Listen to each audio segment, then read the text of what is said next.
കേരളത്തിലെ ക്രൈസ്തവ വിദ്യാഭ്യാസ സ്ഥാപനങ്ങളെ തകർക്കാനും പിച്ചി ചീന്താനും പുലികൾ രംഗത്ത്. കേരള ക്രൈസ്തവ സമൂഹത്തെ പിച്ചി ചീന്താൻ വന്നിരിക്കുന്ന പുലികൾ ആരാണ് എന്നറിയുവാൻ ആദ്യം ഈ വീഡിയോ കാണുക.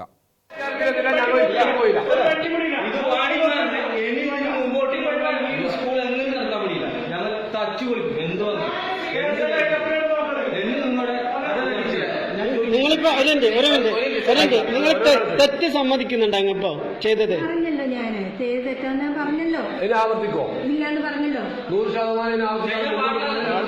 നിങ്ങൾ ചെയ്ത ഒരേ കാര്യം വീണ്ടും വീണ്ടും ഓർമ്മിപ്പിക്കുന്നതിൽ വിഷമമുണ്ട്. പക്ഷേ എത്ര കേട്ടാലും കണ്ടാലും സുഖസുസുപ്തിയിൽ കിടന്നുറങ്ങുന്ന ഒരു സമൂഹത്തോട്, അല്ലെങ്കിൽ താൽക്കാലിക സുരക്ഷിതത്വത്തിനു വേണ്ടി ഉറക്കം നടിക്കുന്ന ഒരു സമൂഹത്തോട് പിന്നെ എന്താണ് ചെയ്യേണ്ടത്? പറഞ്ഞു വരുന്നത് കേരളത്തിലെ ക്രൈസ്തവ സമൂഹത്തെക്കുറിച്ച് തന്നെയാണ്. പുലി വരുന്നേ പുലി എന്ന് കഴിഞ്ഞ ഏതാനും വർഷങ്ങളായി കേരള സഭയിലെ പലരും മുന്നറിയിപ്പ് നൽകിക്കൊണ്ടിരിക്കുകയാണ്. അങ്ങനെ മുന്നറിയിപ്പ് നൽകിയവരിൽ ബിഷപ്പുമാർ മുതൽ ധ്യാന ഗുരുക്കന്മാർ വരെയുണ്ട്.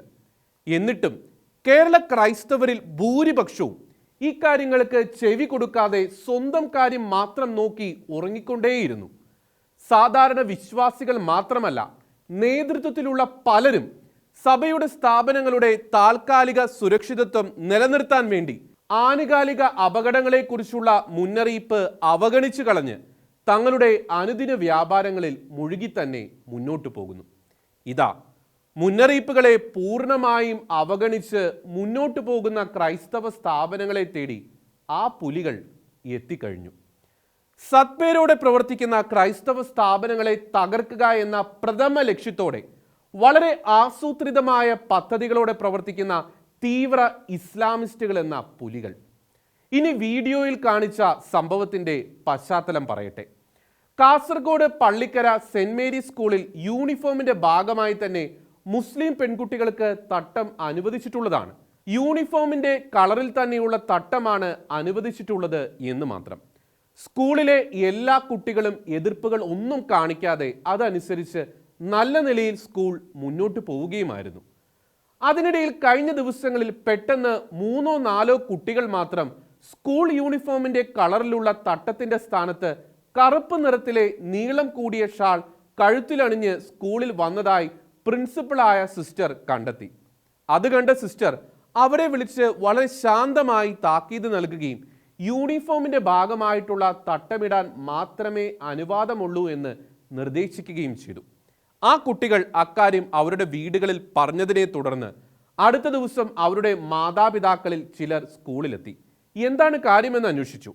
അവരോടും പ്രിൻസിപ്പൽ വളരെ മാന്യമായ ഭാഷയിൽ സ്കൂൾ യൂണിഫോം മാത്രമാണ് സ്കൂളിൽ അനുവദനീയമെന്ന കാര്യം വിശദീകരിച്ചപ്പോൾ അവർക്കും കാര്യങ്ങൾ കുറെയൊക്കെ ബോധ്യപ്പെട്ടു എന്ന നിലയിലാണ് അവരും പെരുമാറിയത്.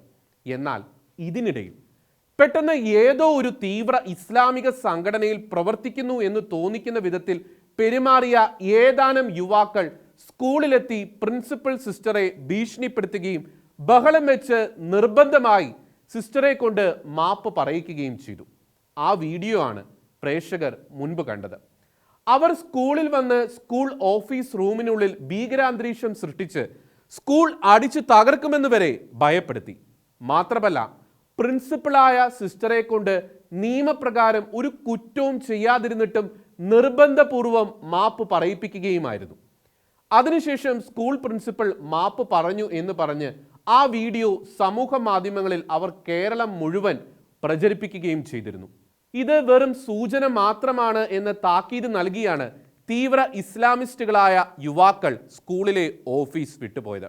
ഓർക്കുക, കഴിഞ്ഞ 15 ദിവസങ്ങൾക്കിടയിൽ ഇത് 3ാമത്തെ തവണയാണ് നിയമപ്രകാരം സ്കൂൾ അധികൃതർ ഏർപ്പെടുത്തിയിരിക്കുന്ന യൂണിഫോം ധരിക്കാൻ നിഷ്കർഷിച്ചിരിക്കുന്നതിൻ്റെ പേരിൽ മാത്രം തീവ്ര ഇസ്ലാമിസ്റ്റുകൾ ക്രൈസ്തവ സന്യാസിനികൾ നടത്തുന്ന സ്കൂളുകൾ തെരഞ്ഞു പിടിച്ച് പ്രശ്നങ്ങൾ മനഃപൂർവ്വം സൃഷ്ടിക്കുന്നതും ഭീഷണിപ്പെടുത്തുന്നതും അതിലൂടെ അവർ ലക്ഷ്യം വെക്കുന്നത് എന്താണ്? ആ സ്ഥാപനങ്ങളെ സമൂഹ മധ്യത്തിൽ കരിവാരി തേക്കുക എന്നതും തങ്ങളുടെ തീവ്ര അജണ്ട നടപ്പിലാക്കാൻ ക്രൈസ്തവ വിദ്യാഭ്യാസ സ്ഥാപനങ്ങളെ വേദിയാക്കുക എന്നതും മാത്രമാണ് എന്ന് ചിന്തിക്കുന്ന ആർക്കും എളുപ്പം മനസ്സിലാകും. ഇത്തരം സംഭവങ്ങൾ യാദൃശികമായി സംഭവിക്കുന്നതല്ല. മറിച്ച് ഇത്തരം സംഭവങ്ങൾ ആവർത്തിക്കുന്നത് ചിലരുടെ ആസൂത്രിത അജണ്ടയുടെ ഭാഗമായി തന്നെയാണ്. ഇതിലൂടെ അവർ ലക്ഷ്യം വെക്കുന്നത് രണ്ട് കാര്യമാണ്: ക്രൈസ്തവ വിദ്യാഭ്യാസ സ്ഥാപനങ്ങളെ തകർക്കുക എന്നതിനൊപ്പം കേരളത്തിലെ വിദ്യാർത്ഥികളുടെ വസ്ത്രധാരണത്തിൽ തങ്ങളുടെ താലിബാൻ അജണ്ട നടപ്പിലാക്കുക. ഇതിന്റെ പിന്നിലെ നിഗൂഢ അജണ്ടകളും മാരക കെണികളും തിരിച്ചറിഞ്ഞ് അടിയന്തരമായി പ്രതികരിക്കാനും നിയമ നടപടികൾ സ്വീകരിക്കുവാനും സഭാ നേതൃത്വങ്ങളിലെ തലപ്പത്തുള്ളവർ തന്നെ മുന്നിട്ടിറങ്ങണം.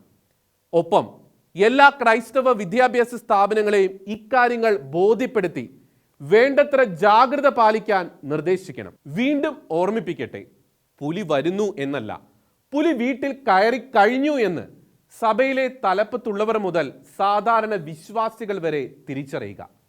സമൂഹത്തിൽ ക്രൈസ്തവർക്ക് കൂടുതൽ സ്വാധീനം നൽകുന്ന ക്രൈസ്തവ വിദ്യാഭ്യാസ സ്ഥാപനങ്ങളെ ആക്രമിക്കുകയാണ് ക്രൈസ്തവ സമുദായത്തെ പിച്ചി ചീന്താനുള്ള ഏറ്റവും നല്ല എളുപ്പ വഴിയെന്ന് തീവ്ര ഇസ്ലാമിസ്റ്റുകൾ എന്ന പുലികൾ തിരിച്ചറിഞ്ഞാണ് പ്രവർത്തിക്കുന്നത് എന്നതും മറക്കരുത്. അതുകൊണ്ട് ഇനിയും ക്രൈസ്തവർ ഉറങ്ങിയാൽ ക്രൈസ്തവർക്കൊന്ന് സമാധാനമായി ഉറങ്ങാൻ പോലും ഭാവിയിൽ ഒന്നും ബാക്കിയുണ്ടാകില്ല. ഒരു കാര്യം കൂടി പറഞ്ഞുകൊള്ളട്ടെ, ഉത്തരേന്ത്യയിലെ സംഭവങ്ങളിലേക്ക് മാത്രം നോക്കി വിലപിക്കുന്ന ഒരു കൂട്ടം ക്രൈസ്തവരുണ്ട്. അവരും ഇക്കാര്യങ്ങൾ തിരിച്ചറിഞ്ഞ് പ്രവർത്തിക്കാൻ ആരംഭിച്ചാൽ ഈ പുലികളെ നേരിടാൻ ക്രൈസ്തവർക്ക് കുറെ കൂടി എളുപ്പമായിരിക്കും എന്നത് മറ്റൊരു സത്യം.